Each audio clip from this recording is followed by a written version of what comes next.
Yes, sir. We back once again. We are back. Welcome to episode 32. Psych 13.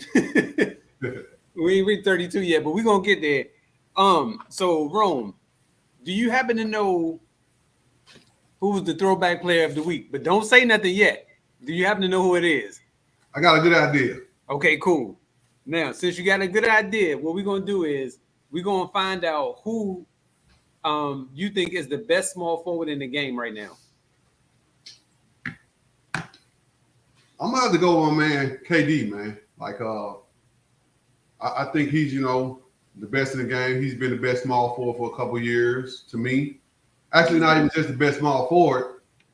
He was the best player in the league for a few years before the injury took over. So if I had to say one small forward in the game, it's KD. I feel like he don't really have a weakness in his game. Of course, he's a great scorer, but I don't see a weakness in his game, man. And, you can count on him. He's a plug and play guy. You put him on any team. He fits without doing much. I just think KD's the best in the game to me. Who you got? All right. So what I did was I broke it down, Mm-hmm. and what I did, I did it by what I did. So it was 1 through 5, Okay. and so at fifth, it's a toss up between Paul George and Jimmy Butler. Okay. Right. So number 4, I put LeBron. I could kind of flip flop between 4 and 3, to be honest with you, because 3 I had as Kawhi Leonard. Mm-hmm. So I could kind of flip flop those two based upon, like I said, if healthy, I would put Kawhi over top of LeBron. But the way he played towards the end of the year, I would have to give that nod to LeBron, strictly because the way he balled out and he helped the Lakers get into the playoffs and literally was a couple games away from actually going back to the NBA championship. I mean, the NBA finals, rather. My number 2 is Kevin Durant. Like you said, everything you just said, I agree with. He's one of the best players in the league, if not the best. Still, he doesn't have a weakness, especially scoring wise. And it seems like to me his game is getting better and better. But the only thing I wish with him, I wish he would be more of a scorer. I know he can score, but I'm saying I want sometimes for him to go for that 50 and 60 and 70 points because he can do it. I just want to see him do it. And I feel like if he can do it more often, I would literally consider him the best small forward in the game. But because it's almost like he gets to like 30 points, 40 points, I'm good. Which I understand that's the way he plays his game. But in the same token, as a fan, I want to see him shoot as high as he can go and get as many points as he can get. But like you said, for whatever reason, once he get that 30 to 40, I'm like, I'm good. And then, so for my number 1 is Jason Tatum. I sense a little bias in that, but I'll say this. Of course. I guess I get where you're coming from, KD, but to me, he's shooting 55% from the field, 55, 40 from 3, and 90 from the free throw line. And his career is 50, 40, and 90. And he's upped it up. Like you say, he's getting better as the game go on. And he's mostly a jump shooter. It's not like he's driving to the basket like a LeBron or Jordan Kobe. He's a jump shooter. So he's averaging 55%. So that means he's taking good shots or great shots, actually, for that matter. So what I like about him, he got the ultimate green light. He don't force. I mean, to me, honestly, that's what separates LeBron for me from Kobe and Jordan. I don't like those bad shots. Like a Kobe, I sent you the meme the other day with Trevor Ariza. He texted him. He said, shooting on 3 or 4 people. He said, that means you should have an easy putback. That means somebody's wide open to me. And I'd rather you pass a wide open man than take a bad shot. You know what I'm saying? And that's me any day of the week. But I still like Kevin Durant number 1. I can't argue with Jason Tatum, but I got LeBron number 2. I give LeBron the number 2 spot. Kawhi would have the number 2 spot, but he can't stay healthy. Right. I like Tatum, but he's been inconsistent. He in the playoffs, he's not consistent. He's one game he's good. He's not the best player on his team every game. Right. Like the KDs, the Brons, and like Kawhi. If they all healthy, they're the best player on the team. Jaylen Brown was the best player sometimes. I do think, maybe Tatum's a year away, but I can't complain if you put him number 2. I really can't have a strong argument because to me, LeBron is older. I would agree with you. Kawhi would be ahead if he could stay healthy just because LeBron is older. Butler, what he does in the playoffs to me is amazing. Paul George can't stay healthy. If I had to pick between a healthy Paul George and a Butler, though, I think Paul George got the slighter edge. I think he's got a little bit more to his game. He's got a better jump shot. He's got more, like handles, more like, moves and stuff. I think he's got a little bit more hops. And defending wise, they probably, they tit for tat. Like you can flip a coin and pick one. But if I needed a bucket, I think Paul George, even though Jimmy Bucket's getting in the playoffs, I think Paul George is a better scorer to me if I had to, create a one-on-one. I would rather guard Jimmy than I would Paul George. And I guess that's the gist of the argument between the Lakers and Clippers is that if Kawhi and PG stay healthy, they're a different team. Like they're a totally different team if they're both healthy at the same exact time. Right. But it's almost like they can't stay healthy at the same exact time for some odd reason. And because of it, it's almost like you want to see it happen at one point in time, but it just doesn't seem to happen. And I would agree. I would definitely give PG over Jimmy Butler, but Jimmy Butler is always on the court though.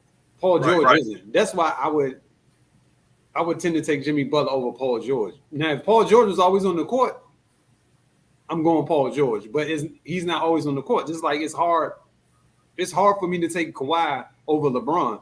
Right. At least LeBron is on the court. Right.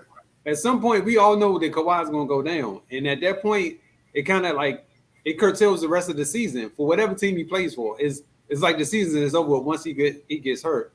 And then last year with the Clippers, once he got hurt, PG was hurt. It's like Russ is out there carrying the torch by himself, and that's hard for one man to carry that much weight on his shoulders. And he technically not even supposed to be the man on that team. Right. It's supposed to be Kawhi, then PG, then Russ. Right. But you literally force Russ to be the number one option. And I'm not saying he can't be the number one option, but on that particular team, they didn't need him to be the number one option. They needed him to be the facilitator, the rebounder, the defensive presence, and and get the assist to PG and Kawhi. But then you push them to the number one. So I don't know. I just personally thought that was a little bit tough on Russ, but it'll never be addressed because, hey, we give Kawhi a pass every year. And I do think that the same vein that we talk about Anthony Davis always getting hurt, I think Kawhi Leonard needs to start popping up a lot too in these conversations. They have. I think, Don, to your point, I think that, I've seen a little thing. He's missed more games than Anthony Davis, if I'm not mistaken, since in the last few years. Paul George, too, he's up there as well. But I can't lie. You came to, with the list you came with, I think you picked the top 5, 6. The order can be debated depending on your preference. But those are the best 5 or 6, small forwards in the league, to me as well. And I think that's true. And the shift is going to come when that next player comes up. Right. Now you got to look at those young cats. They hungry. You know what I'm saying? And they want these spots that these guys are currently holding. And to me, I would even I give it another year. If Brandon Ingram has another strong year, I would put him up in this top 5, and I would take Paul George out. Like, because there's go ahead. No, go ahead. Now there's a couple of cats that I'm looking at like, hey, they right there, they nipping, and it's like, for what it's worth, KD is probably on his way out. In all fairness, he probably got another 2 or 3 years left, and in that time, in my mind, Ingram should be jumping up into that spot, into that top 5 spot. Paul George should be dropping out. LeBron should be dropping out. I'm on the fence with KD.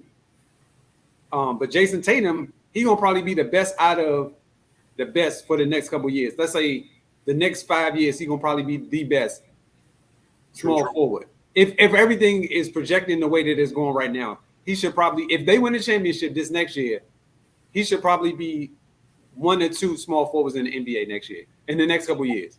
I agree with that. I think he's young, up and coming. So when you say KD, are you referring to he's going to be out the top 5 or out of the league in a couple of years? No, I'm saying out of the top 5. I think he will still be able. This dude literally he can go to the YMCA and keep on playing. Like that's the type of dude he is. He just want to play basketball. So I think he'll still be able to play basketball. I just don't know at that same high level in the next couple 4 to 5 years if he can maintain averaging almost 25, 26 a game. Like depending on the team he plays for. Right. So I think the thing with KD, this is my opinion. You know, they say the jump shot is the last thing to leave. True. He's got a deadly jump shot. It's not like he rely on athleticism. Like, so I didn't even know he was jumping out of the gym. You know, I sent y'all that package I seen on his little group, Instagram group. I didn't know he was dunking like that. You rarely see it. You know what I'm saying? You see it, you know, on occasion, you get a little highlight. But just some of the dunks he did, I've never seen him do that before. Didn't know he had it in the game. 7 foot, you know, but he's 7 foot. So he still got a point like where you still can't block his shot because he shoot it high enough. You know, you got to catch it from the side. But with him, you know, being a jump shooter, if he play with Devin Booker, if he keep playing with his talent, his career going to be extended. Like, you know, just say Devin Booker does take over the number 1 spot. You still got to, you know, hold Kevin Durant regardless of what you got going on. You can't leave him open. True. So I think he's going to be, just because he ain't relying on speed or nothing, I think he's going to still be productive, you know, for years to come. If he can say. That's true. That is very true. All right, since we got a couple people in here already, if you paid attention to what we posted on Thursday to our throwback player, if you happen to know who this throwback player is, by all means, give me your answer. And if you are correct, we will give you a $10 gift card. But it has to be the correct person. Since there's 3 people here so far, if you get the throwback player, and if you don't know who it is, you can go back to my Instagram, or you can go back to my Facebook page, or you can go back to TikTok, or you can even go back to YouTube. Any one of those platforms, they all have that stats for the throwback player. And if you happen to know who the throwback player is, let me know. We'll post a video on who the throwback player is, and you get an opportunity to win that $10 gift card. So it's wide open. Make sure you get the information in. All right, so now, what team do you think is poised for a breakout year? I picked 4. Okay. So I'm going to give you my 4 real quick. Okay. No particular order, though. Mm-hmm. So it's OKC, the Rockets, the Nets, and the Clippers. Mm. So I don't like the Rockets yet. Okay. I can see a little bit of Brooklyn, but they still kind of young. I see the dark horse. OKC produced a whole lot with a young team. That would be my first choice. The Clippers, you can't rely on their health. So the Clippers, you know, they can stay healthy yet. But I'm gonna say OKC from the standpoint that they overachieved last year, and they got Chet Ingram coming back. They got other young players, like another year on their belt. OKC's gonna be a problem for years to come. As long as that payroll don't get them, that's gonna be the only problem, man. But you know that payroll is gonna get them. You know it, yeah. And it's gonna be unfortunate, but they ain't gonna be able to pay 4 guys $300+ million. Like it's just not gonna be possible. Yeah. Somebody gonna have to take a pay cut on that OKC team. That's the question: who's gonna take that pay cut? So they even got, I think his name Vucevic or something. I can't think of the guy's name. They got an overseas cat that they can get assets for if they don't want to trade. You know, if they don't want to play him if he's too old for the young core. OKC, man, their head, like, so it's almost like and not to this magnitude, but they got a Kevin Durant, Russ, and Harden all over again. They ain't on that level yet, but it's coming. They have the dude you're talking about is I think his name is Pacheski. I thought it was something else, but I could be wrong. He's real slim. Yeah, he's slim. He's from overseas. And I think he's older, but he be killing in the Olympics though. Yeah, I think I want to say it's Pacheski is what I want to say who it is. Gotcha. But he got hurt last year because him and Chet was out for the whole year, and then he was out for the rest of the year too. But he played. He's like a small forward / point guard because you get the ball in his hands, he can go. Right. We might be talking about 2 different players because I think this is his first time coming over this year. Oh no. The dude I'm talking about, he's been here for like 2 or 3 years now. Oh, okay. No, like they might have had his rights, but this is his first time he decided to come to the NBA. I think he's been there since what year is this? 23. I think since 2020. I want to say. I'm gonna check it out and see if I can find it. So yeah, Chet Holmgren. I know it's not Chet. It's I can't pronounce this dude's name. Hold on. And he's not showing up on that thing. Let's see, 2020. He got a real a real tight haircut. Yeah, I think this cat here though. I thought that's the dude I'm talking about. Electric Pujabrewski. Okay, no, this ain't the cat. Okay. Yeah, he listed as power forward. Okay. Well, he is listed, I think, as a power forward, or let me say a forward, but he can dribble the ball. Yeah. Like, this is third year. Yeah, this is third year from Serbia. Yeah. Now this cat here is a guard. I thought. Okay. He's a killer in the Olympics. He might be 6'5", 6'6" or so. Mm-hmm. I don't see him listed. I was reading about it on Who Type, and they said he was coming over. Okay, that's his name. Vasil Misic. He's 29. I might be saying it. Is that him?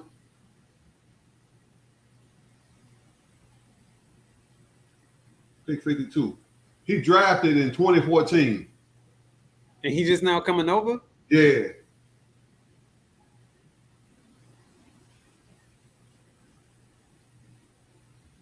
Yeah, see, I don't have him on my roster. Yeah, so I put it in 2023 to pull him up. Oh, okay. Yeah, he was having a good career overseas, so he didn't want to come. But okay. So this will be his first. This coming year will be his first year. Yeah, and so the crazy part, right? So his salary, I guess, it's because his age is $7.7 million as a rookie. Yikes! Yeah.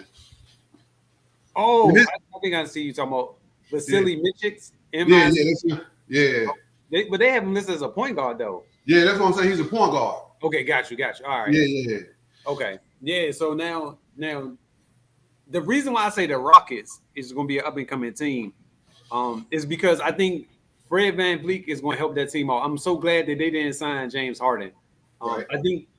I'm not saying they're going to make the playoffs, but I do think they're going to be improved from last year to this year. I think they're going to be a much better improved team. And the reason why I put the Clippers on here is because I think this should be the year where we finally get a healthy Kawhi and a healthy PG and a healthy Russ. And if we can get those three together by the time the playoffs come around, even if I had to sit Kawhi and PG up until like closest towards the end of the season, I'll do that just to make sure that I get them into the playoffs and make some damage in the playoffs. I don't want to be in a situation where I'm relying on them and then all of a sudden at the last minute, they both get hurt or they go down and we can't use either one of them. Right. I don't want to be in that situation. Yeah, I definitely agree. I think they are tired of the thing of hearing about the injuries too. But the problem with injuries is they can't do nothing about it, man. Like, you know, same with AD. I'm sure everybody would love to be healthy, but for some reason, man, I don't know if it's a Clipper curse.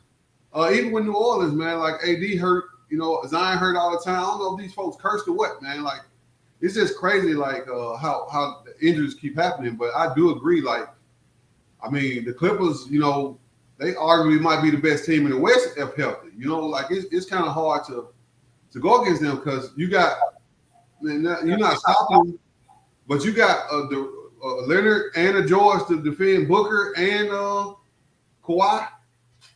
I mean, to defend Booker and Durant, you know, like that changes everything. Yeah. And like the craziest part about it is when you look at that roster right now, you got two essential small forwards that are kind of unstoppable. Right. You know, and there's no, especially Kawhi, like however you feel about him, you're going to have a tough time night in and night out trying to stop that dude. Right. And because of it, I look at it like if you can do that, I think you're going to be in good shape. I think that's why I'm saying but he has to be healthy, though. He has to be healthy. If he's not healthy, they're in trouble. There's nothing they can do. I agree. All right. So you don't want to add another team to that mix? Are you good with that 4? I think you picked some good ones. Honestly, like OKC was my dark horse. I'm glad you picked them. That was one of the teams I'm actually looking forward to seeing. Like I want to see how they mix this young talent together. I will say this, well, just a hypothetical. If Zion can stay healthy, I want to see what the Pelicans can do. I think they do a breakout year. You talk about loaded. That team there is loaded. They literally are just missing him. Right. If they can figure out how to keep him on the court, that team is going to be a problem. And I feel bad because, again, injuries.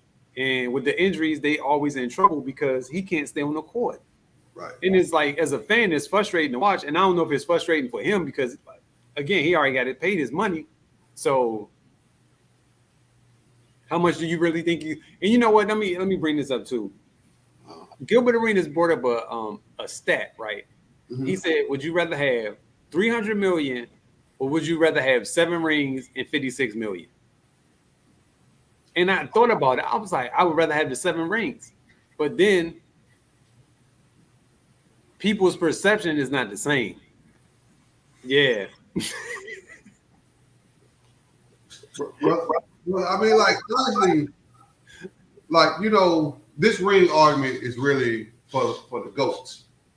Like, you know, it's for the LeBrons, for the Jordans, it's for the people of that tier conversation to try to separate them from each other. Right. For a role player like Robert Horry, man, these rings don't matter. I know Sean said, you know, you want to be a winner, blah, blah, blah. Half of it, like, now you can do some tax write-offs, but, you know, most of the stuff, that 54 million turned into, well, 56, 50, whatever it was. So if it's 56, you know, that cuts up to about 27 million. It's going to be cut in half. And so 28 million, you know, like, you know, that's a huge difference from 150 million, you know, but you can write it off taxes, you know, get a lot of that money back. But you talking about role like Robert Horry, like, we're not discussing Robert Horry and his rings, you know, he's an afterthought. True. And you know, 300 million changes his whole family legacy. You know what I'm saying? Like, it goes a whole lot further. I mean, you see these folks that rings matter. Why these players selling these rings? You know, because they need the money. End of the day, the money matters. Like, you know, if you can get both, like, that would be ideal. Now, if like a Jordan and LeBron, I still wouldn't take that big of a gap. Like, you know, you just have to talk about me. If I was on the GOAT level, then maybe the rings would be more important. Don't get me wrong, you want to win at, you know, at every level. You playing to win, but you know, we know the game is politics. You saw that video today where what's his name, the dude with the annoying voice, and came on and he was talking about the team. AI plus the dude you said you thought might be deaf or something, or had a hearing problem. Well, Evan Turner. Yeah. So he was like, you know, enjoy it. If you don't beat this team by 15 points, you know, we've been in denial, man. But like, actually, the ratings matter. You know what I'm saying? Like, that's what determines, you know, the NBA champs. And, you know, like, you know, and this been going on since the Magic and Bird days. Like, I'm sure before then with Boston, like, it's all been about politics. I'm not saying they didn't have good teams, but it's about who's going to bring in the most ratings, because that's what makes, you know, the NBA money at the end of the day. And that's true. But so, the thing is, if, for case in point, how much money do you think that Golden State has generated from them winning them championships? So Golden State has, but it's twofold though. But they got players that you want to watch. You see what I'm saying? Like, so think about this, and I'm just giving you a perspective. They're both small market teams. The only good thing is that's in California. Mm-hmm. But you got Sacramento, I'm not Sacramento, San Antonio, and Golden State. San Antonio won 5 rings versus their 4, but they actually got 5, you know, total. I think they got one back in the day, but with Steph. But the impact, because Steph is a watchable player, he's a market player versus the Spurs, they boring to watch. They didn't have the same impact, you know, even though they got 5 championships. You see what I'm saying? Right. So it's more than about money, because some of the times, like the Lakers, you know, whether we want to be denied or not, they beat the Spurs because of the ratings. It wasn't because they were the better team. And so if you have a player to watch in San Antonio, which most of them, get shuffled, funneled to large markets for some reason. But just think about the San Antonio impact with 5 rings versus Golden State. Is it because of the rings or is it because of the player? That's a good argument. You see what I'm saying? Because everybody like Steph like, so what separates Steph?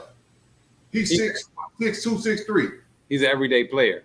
Yeah, he's an everyday player. He's not athletic. He's realistic for the average player. And you know, a lot of people can see Steph. Like they can't see the Jordan dunks and all the free throw line, but they can see a shooter. They can see themselves. Everything he does is realistic. It's I'll take away the shooting, but it's realistic otherwise. That's a valid point. Because I think it is, and because of the way, because you got to think how many people walking around here 6'9". Right. How many people like more than likely the average height is, let's say 6. We'll just go 6 feet. And more people can relate to somebody 6 feet than they can to relate to somebody 6'9". The only people that can relate to those people that are 6'9" are those the ones that are over 6 feet. You know what I'm saying? You could be like, oh, okay, I understand. Oh, I get it. Certain players are going to play certain ways based upon their size. But with Steph Curry, he literally changed the game. And because of it, that's how it's being played now. And because of it, you have all of these players playing differently. Because why is Rudy Gobert practicing shooting threes? He's practicing shooting threes because if he doesn't, he's going to become obsolete. And once he becomes obsolete, they're not going to have a need for him. He won't be receiving any more paychecks. But if he can shoot the three-pointer, he'll stay relevant and he'll still be in the NBA. As crazy as it sounds, that's just the way the world is going because of one person. One person literally changed the game for everything. And it's messed up for some and it's great for others. But it all depends on how you view the game in today's society. Because personally, I think it's messed up. Because you're taking away from the big man. And you're forcing him to become a jump shooter when he shouldn't have to be a jump shooter. But you're taking that away from him because he has to be able to shoot the ball. He's more prevalent to shoot the ball at a three-pointer than he is to actually be in the post where he's supposed to be. So let me ask you this. Do you think the game would ever get back to where the post player is playing down low? Where we'll have a dominant post player where he's actually playing down low and getting buckets and not considered a liability? It's going to have to take a coach that's going to be willing to do that. It's going to be a coach that's going to be willing to say, hey, we're going to go down in the post. We're going to keep going in the post. We're not going to go back to shooting those threes again like that. Until that coach comes about, it's going to be the same way. Because look at the way the NBA is played now. Even in college basketball, like it's played like this now. These cats run straight to the three-point line. They don't even think about going to get a layup, which I still don't understand. But they would rather get a 3 than a 2. But that's just the mindset. And the coaches don't say anything about it. That's why they continuously do it. Now, if a coach was like, yo, y'all need to go to the basket, score the definite 2 points, but until then, it's not going to change. Right. I can see that. So, unfortunately, that's the way of the world, man. All right. So, based upon what we've been hearing the last couple of weeks with James Harden, how he called out Daryl Morey a liar and everything, and the NBA fined James, do you think that Joel Embiid should try to pursue a trade out of the 76ers, or you think he should stay there? So I'm kind of torn because he signed a contract. Mm-hmm. He know the organization was in turmoil, kind of like a Dame did, a Bill did before they signed these big contracts. So they had an opportunity to be free agents. They chose not to, and you can't tell me this stuff just started. So I'm kind of torn from that perspective, and I see the question say should he actually go to the Knicks. I don't think when you sign with a team, you can tell your current team who you want to go to. Like you're on the contract, you're gonna go to whoever we send you to. As a free agent, you get that choice when you're a free agent. You don't get that choice when you're under my thing. And I think just like I'm glad that Portland is doing it, you do what's best for your team, not what's best for the player, because that's what he's trying to do. He's trying to do what's best for himself at that time. If they don't re-sign James Harden, I do believe he's going to ask for a trade because he wants to win. And so unless they get a James Harden type player, impact player, I do think he's on his way out. He's going to be asking for a trade, and they're going to put it under the demise of winning. Like they're going to say like the reason why because the team's not going towards winning. And so I do like not just based off how they're handling James Harden because.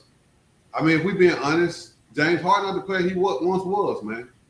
If he was the player he once was, he'd have a max contract already.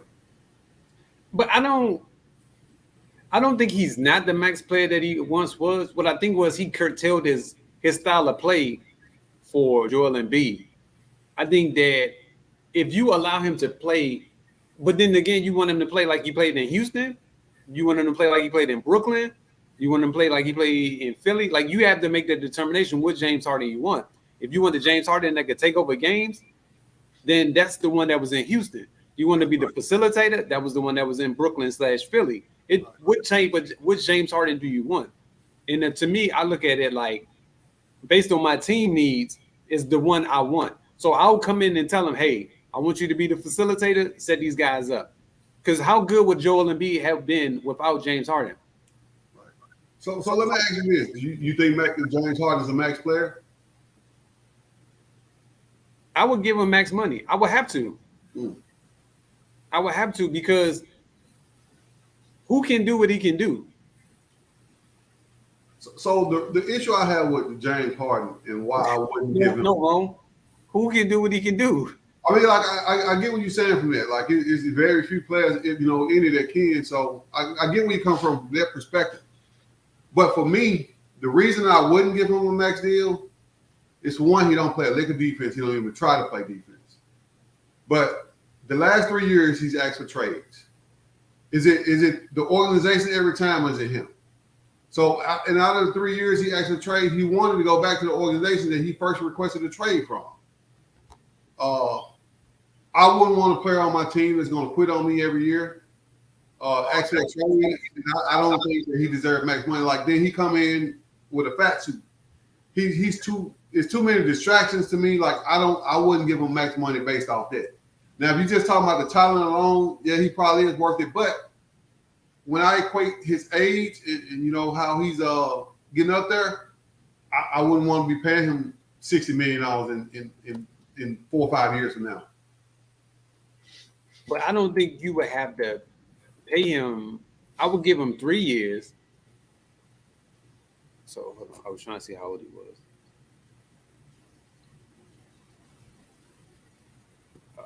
I was trying to see how old he was. I would give him a 3-year deal. I wouldn't give him a 4-year deal. Right.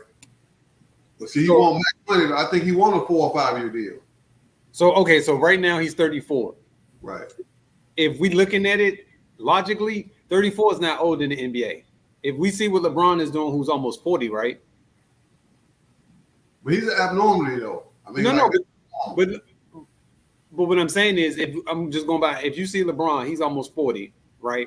So in your mind, you as a GM, you like he got at least another 6 years to go. And the reason why I'm saying that is because James Harden is not overly athletic, right? But he can get to the hole. He can shoot 3-pointers. Now, granted, he doesn't play a lot of defense, if at all, but it's other things that he can do well. And so you figure I don't know. In my opinion, you would have to pay him. You would have no choice because if he can change the team, why would you not want to pay him? Because you think he's going to quit? You think he's not going to be there for the team? Like, why would you not want to pay him? So I think he's too much of a distraction. Like, Houston turned him down. Udoka, he said he wanted ball movement. He didn't want the James Harden coach on the team. Like, so for me, I look at it from this perspective too. He's only getting older, so he's going to lose a step. He's already he's not the player partly because of the rule change. Ever since the rules changed, he losing out on 15 plus free throws or multiple double-digit free throws. So that's changed his game. Now, as a facilitator, I do like him. If he gonna get rid of the ball and just do his thing, he's good at that. Right. But you talking about in a couple of years, he can be a step slower. He's already not athletic. He's not. He can shoot, but he's not a KD shooter. He's streaky. Now, can he make the shot wide open? Yes, but would you call him a pure shooter? Is that what you put him in? I don't. You put him good shooter. Not great. Not pure. Right, exactly. So, gotcha. So with that, I just wouldn't pay him, man. I'd rather have somebody else and put that money, to another player that actually want to be there and ain't gonna mess up my team. True. And I guess it's what you want to deal with. That's what it boils down to. Whatever you want to deal with is what you're willing to sacrifice if you were to bring him in, or if you were not to bring him in. Right. And personally, I think he'll get traded before Dame will. As crazy as that sounds, I think he'll be gone before Dame will. Yeah, I can see that. I mean, honestly, but actually, I really the fact like James Harden messed up. So he claimed though that they told him if he opted in, he was gonna get a max deal, or they was gonna trade him. So I really think they had a deal on the table, and management didn't sign off on it. But if he wanted to be a free agent, he should have re-signed it for that 1-year deal. So I think the ball's in Philly court. Now the only thing is you do got Embiid that you got to pacify. So that's the only saving grace that he has. You got to pacify Embiid because you want to put a team for him to want to stay there. But James Harden, in the end of his deal, he's got to prove. So he can't sit out. He can't sit out past 30 days, or else he can't play for anybody else according to the CBA. He can't play overseas or anything. So he sit out 30 days. He's gonna be fined like $387,000 a game, something like that. And if he don't, perform, what team is going to sign him to max money? So I feel like the ball is in Philly court. Like outside of pacifying and Embiid, James Harden got everything to lose, and he's already. I don't think it's too many teams willing to sign him, and they have to be under the cap to sign him. So it has to be a sign and trade. So the sign and trade has to benefit Philly. So if it has to be a sign and trade, you don't think they could come up with another team to trade him to?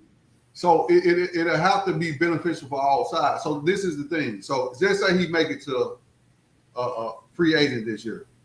No team is going to have money to sign him that he will want to play for. If you think about it, like think about all teams. The Clippers already maxed out who he's trying to go to. Any of the top teams, they already maxed out. So hold on. Let me ask you this question though.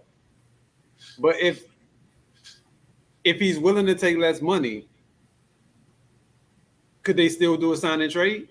But he had to take like a minimum deal, like so it had to be within 10%, like of whatever the player's salary is. Okay. So I think he's making like $35 million, so it had to be within 10% of that. Like it's something like they got a little rule in place, like so they couldn't get up a rookie deal for James Harden. He got to match the salary's got to match within 10%. So that's the issue that they're having with him. But yeah, he could take less money. But the problem right now, he took less money. That's why he's mad. They signed them players under the they told him that you take less money now. But him and Morey was cool at the time. You take less money later. And so this is all about money right now, man. So I can't see him taking less. Well, I think he would take less if he were to go to a better situation. I don't know what situation that could possibly be. Because honestly, I don't even know if he would be needed in the Clippers. Like, I don't know how that dynamic would work with them. Yeah, that could get. I don't know. I don't know if that will work out in itself. But what I do know is that because he's disgruntled, and if he doesn't come back, Embiid is definitely going to be pissed off, and then he's going to be like, "Yo, I want to get out of here." Because at that point, who else? You have no other superstar besides Harden. If Harden leaves, you have Embiid by himself. And what are you going to win with him by himself? I agree. Like, if they make a trade, I hope it's at the trade deadline. But I wish though, like to me, I hope these teams put their foot down with these players. Like, I would just like, just off the principle, I just hope a team put their foot down and show the players like, look, you don't, once you sign, you got to stick here. You can't be acting out, go wherever you want to. I wish one team. Like, I wish they'd send them to Minnesota, something crazy like Utah or something. Let them bitch there. I mean, I really do, man. Like, I would take what I can and go from there. Like, I just wish the team would, from the principle that you sign a contract. Right. Once you sign this contract, you can't just anytime you want to get out of it. That's true. All right. So listen, right? Based upon what Giannis was recently said, he needs to know the direction of where Milwaukee's going to go. Another player, you think he's going to be the type to ask for a trade, or you going to be like, I'm going to remain loyal to the Bucks? Because there's a couple teams floating out there that could possibly be really, really, really, really interested in signing Giannis, namely the Warriors. So I think Giannis, he was on that loyalty stuff initially, but I think he's learning the business of the NBA and he see it for what it is. You know, it sounded good, whether these players being traded, whether the team is winning championships, whatever it is, he's seeing that it's a business now instead of the loyalty like they pretended to be. So I don't think if they're not winning or he don't feel like he winning, I think Giannis will take less money before Harden would. But Giannis is still a nice player. You put him on team and you know he's an instant contender. I like the Warriors, but I don't think they got enough to get him per se. Like who would they trade to get him? Like the Bucks, I can't see them taking back anybody outside of Steph for him. Man, I'm giving you Clay. I'm giving you Draymond. I will give you Poole, but Poole already gone. I give you Looney. I give you Wiggins. I give you wherever you want if I can get Giannis to come over there. Just because he's that much of an impactful player, and then you have him paired with Steph, you're gonna get some minimum, some free agents that come in to play for the minimum because they're gonna want that ring. Right. So I think like so Draymond wouldn't be a necessity if Green there. I mean if Giannis is there. I think you still need Clay to spread that floor because you can you imagine Clay and Steph and Giannis get to play one-on-one, or else he gonna pass it out to one of them. That's trouble. Like so.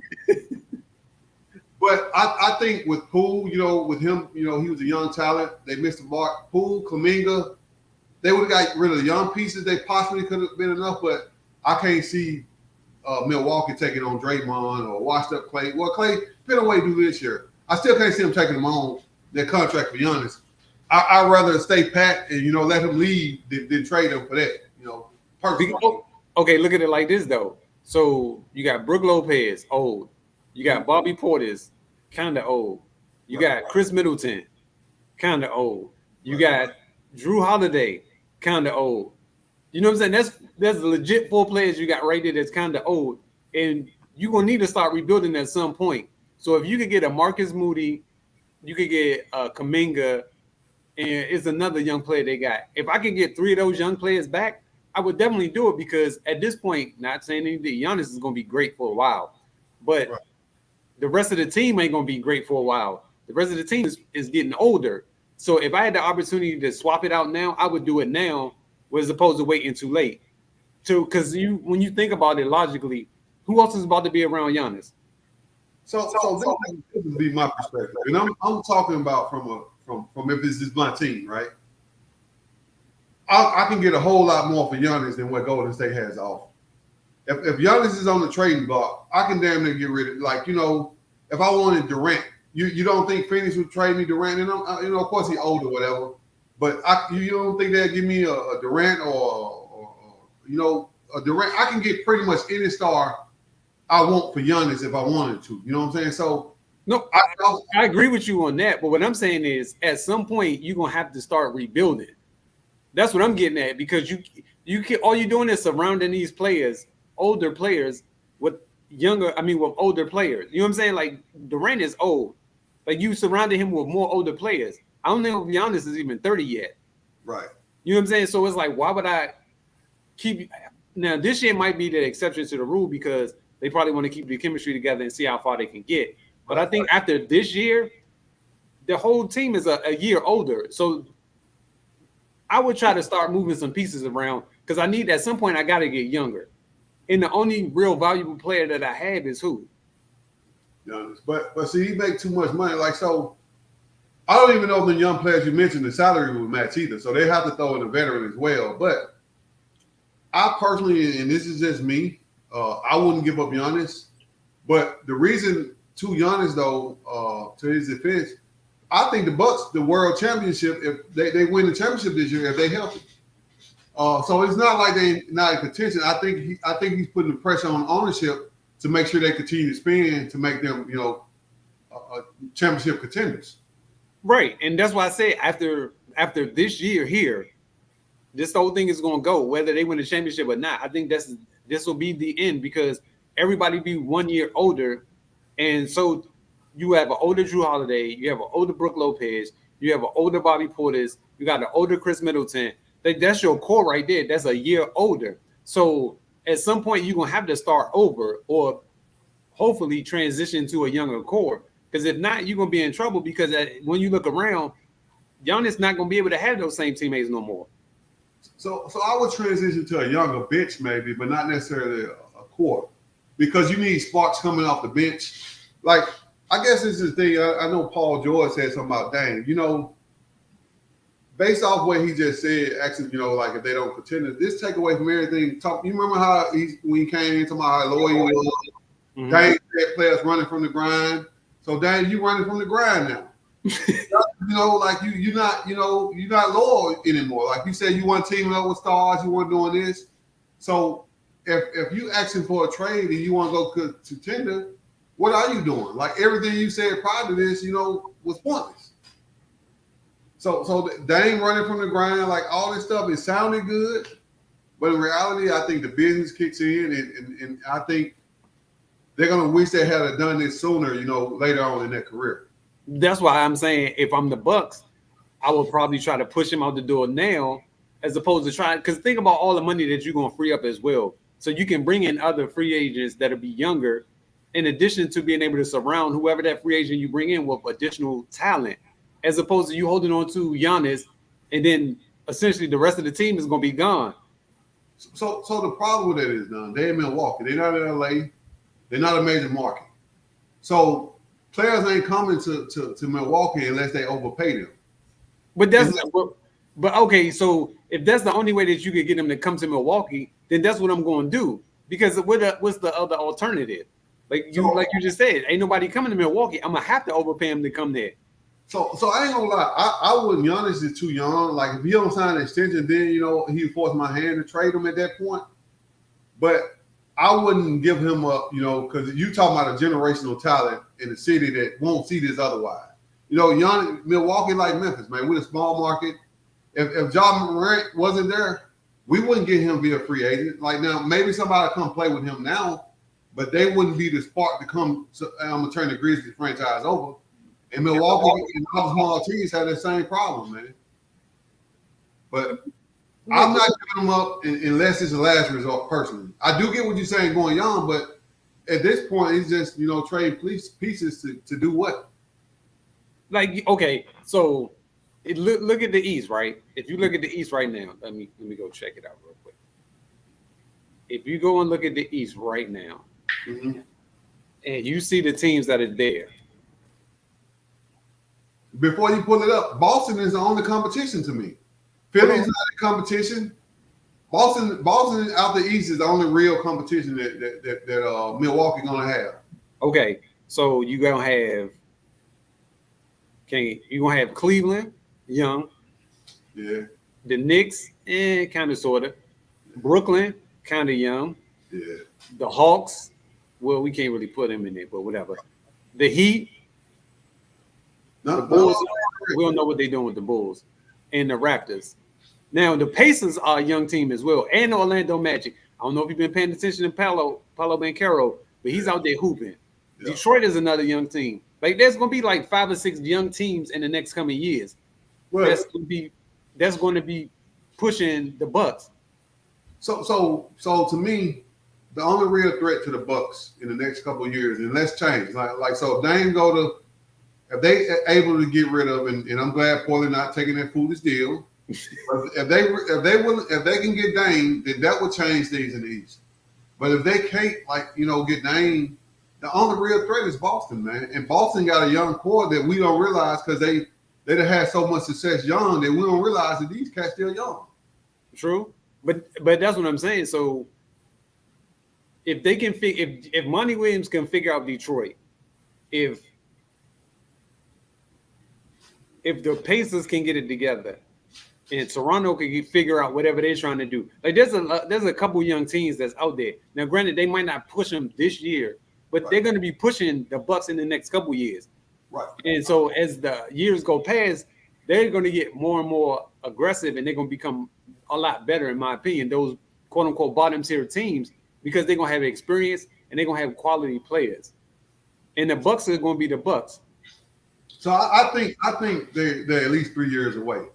Like outside of Boston, which is ready now, and it just depends on if Jaylen Brown can get his left, and Jaylen Brown and Tatum. Because Grant Williams called him out. I mean, y'all lost a key piece in Grant, but if Porzingis healthy, that's a game changer. I just don't see the Bucks for the next couple of years unless a major trade happens. The only threat in the East is Boston. I mean, like it's gonna come between one of them. Like the championship or the Eastern Conference champs coming from Milwaukee or Boston, unless injuries happen. I'm glad you said that. I'm so glad you said it. Because do you think this is the year that Brown and Tatum finally get it done? Or do you think it won't happen this year? I don't think it happened this year. And it's because of the West, though. They can, like, now, and they're going to have problems with the Bucks, too. Mm-hmm. But Phoenix going to be hard to beat. Denver would be hard for them to beat. And I know, man, I'm high on LA. I like their team. But like the same team from last year, though. Yeah, but it's more time on the belt. And like, at the end of the day, these ratings pay the bills, man. You got, you got players that's gonna get calls that other players won't. All that stuff factors into it. But I think last year, ultimate matchup would have been Celtics versus the Lakers. Like they would have loved that. If they could have got it. But the teams, didn't show up. But Boston, I think with Phoenix coming out, if the Clippers are healthy, I don't think Boston is the best team in the league this year if everybody's healthy. Mm-hmm. So that's why I don't see them winning the title. So do you think that the Porzingis move was a good move, or do you think it was a decent move, or do you think it was like, whatever? So it's a great move, but they lost a lot, though. I don't think the impact that Marcus Smart has on the team, like players, they take it for granted. You take away your best defensive player that don't even need the ball, and then you took away Grant Williams, which was he was undersized, but he was guarding centers, power forwards. He was guarding guards. Grant Williams was very versatile, and he made some key baskets in the playoffs. So sometimes less is more. I mean, like if you're looking at overall, yeah, I want to have Porzingis, but Marcus Smart there, y'all might be a lot. But with him leaving, it changes everything, man. And because Tatum and Jaylen Brown are somewhat similar, same players, man. I've been saying that for years. That's why I would have taken Jamal Murray, then would have grabbed Jason Tatum the following year. Now, granted, Philly messed that money up and picked Markelle Fultz. Appreciate you, Philly, for doing that. But I firmly believe that they are one and the same. Like, I'm not going to sit there and say that they can't win together, right. But with Jason Tatum is a superstar. We get that one. Right. But the way Jaylen Brown plays from time to time, he kind of like nudging at Jason Tatum heels to be that superstar. Right. And so because of it, if they were to play different positions, I think they would be a lot better. But because they almost play the same position, like if it was a point guard or a shooting guard, I'd be like, okay, we good. But for the mere fact that you literally have the same type of player playing the same almost position, I don't know, man. They could win it, but I think it's going to matter of how they look. Because last year, they would, like I told y'all when we was watching them, I was like, they too inconsistent. Right. One game, they beating the team by 20. Even the game I went to, they got blown out by 20 to the Wizards. Like, you're not supposed to lose. Those are the games I talk about. Like, those are the games you're not supposed to lose. Right. But it happens, and I get it. But they was like that the whole entire year. Win the game, lose a game. Win 2 games, lose 3 games. And it was just like, yo, come on. Like, y'all are better than this as a team. But I do agree that losing Marcus Smart is going to be very, very hurtful because he does a lot of the dirty work that nobody else on that team really wants to do. Right. And that makes a difference. Yeah, and man, let me cut his phone off.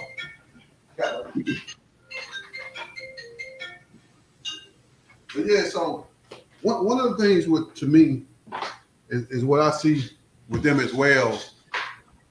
I do like the teams, but I feel like they could be a poor man's Pippen and Jordan if they wanted to. But like they're not, like it's not one dog where they, one person, do one thing and the other do another. Like, so that's the issue with them. Like, you know, both of them want to be the man at times. And I also feel like sometimes Jaylen Brown wants his own team. But now that he didn't pay that money, you can lock up a lot of money. You know, the future was just that backcourt. It kind of does the same thing. I wish they would have a mindset where they could dog, because both of them could be great defenders. They got length. And when you, like, to me, when you take away that, like, you know, you put Jamal Murray, which, you know, they play different positions, but now you lose that defensive versatility that you had, which, you know, like you trapping KD with lit is a huge difference when it's just one person on them. We, you know, see over him. I think, you know, if they use it right, then they could be a great mix, but I think that's their issue personally. One of the things I read, like I didn't think about with the back-to-backs, you know what, the team's been up and down so much. In the Jordan mentality, you know, you talk about and how, you know, how strong he was, strong-minded he was. So one of the reasons the teams lose to, like, these teams, like they might be played a back-to-back. They might just came, when they played the Wizards, they might just came back from L.A. And, you know, then, too, like you playing the Wizards, it ain't like you're going to be up to play the Wizards like you would the Lakers or the Warriors or something like that. So all that stuff plays, you know, comes into effect, you know. And I didn't realize that that's why a lot of times they lose games, because the mental focus ain't there. Which I totally understand that. I get that. Like, but just on sheer talent alone, some of these games you ain't supposed to be dropping. That's just like you can roll over and drop 20 easily. So, but to lose like that by 20, it might have been the back-to-back. I can't remember. I just remember when we got there, I was like, okay, it's gonna be a good game.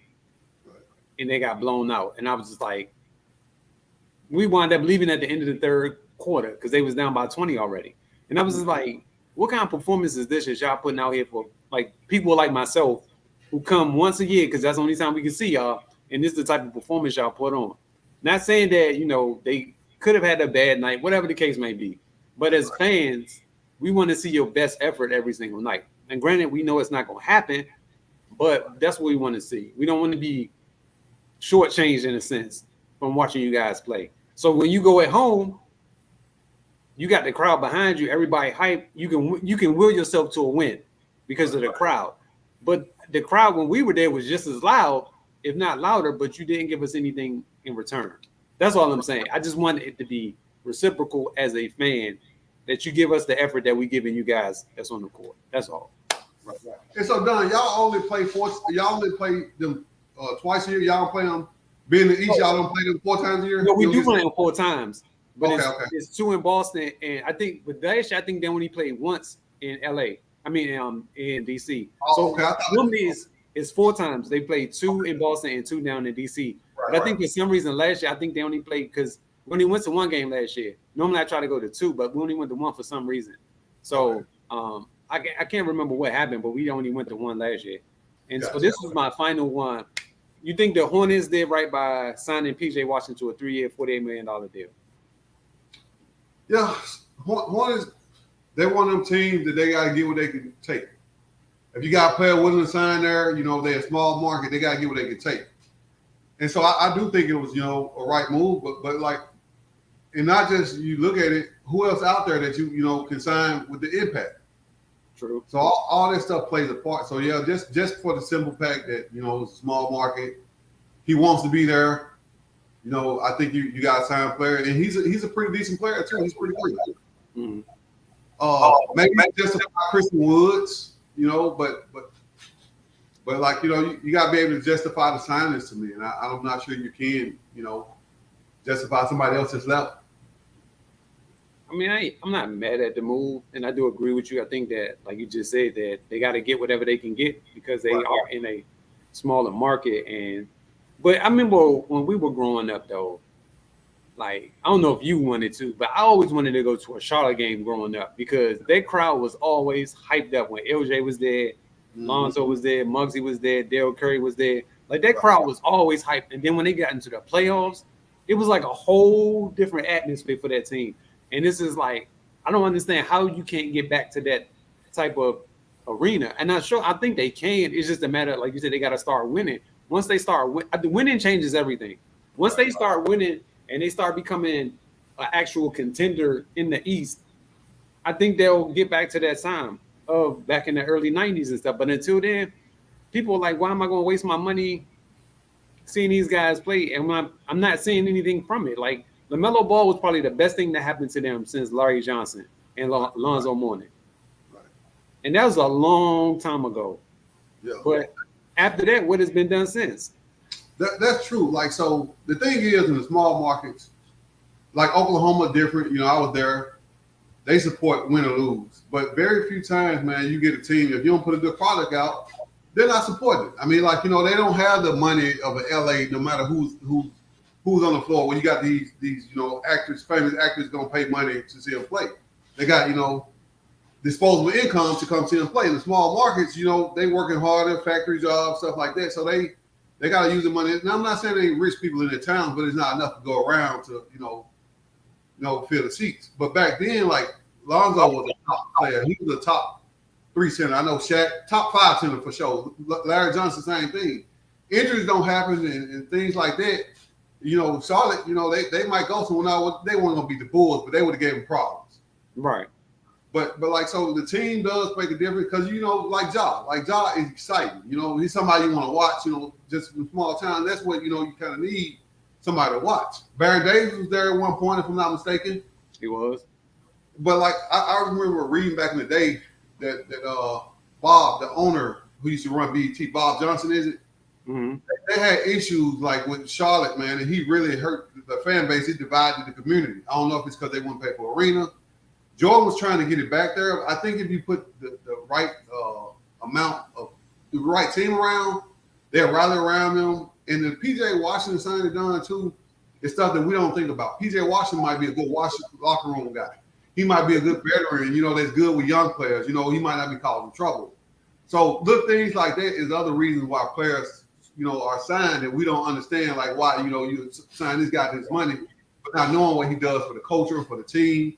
You know, he's not a headache. You know, we ain't got to worry about him. And so, like, and he's not to James Harden level, but if James Harden is going to cause distractions without PJ Washington, you know, like, so all that stuff plays a part. It ain't always just basketball related. That's true. But then, you know, on top of that too, they see things that we don't see because, like, only, you know, coaches only let players do certain things. So PJ Washington could be a much better player than we actually even know. He just restricted to a system. And that makes sense, though. That makes a lot of sense. And I think what will happen, I think they signed Miles Bridges back too for, I think it was a 2-year deal. Mm-hmm. And so I think that they'll be a lot more competitive. And they got a couple young guys that came in last year. The guy from Duke, I can't think of his name right now, but he came in from Duke last year, and he was pretty solid. This dark skinned dude, what is his name? Is it Justin Jefferson?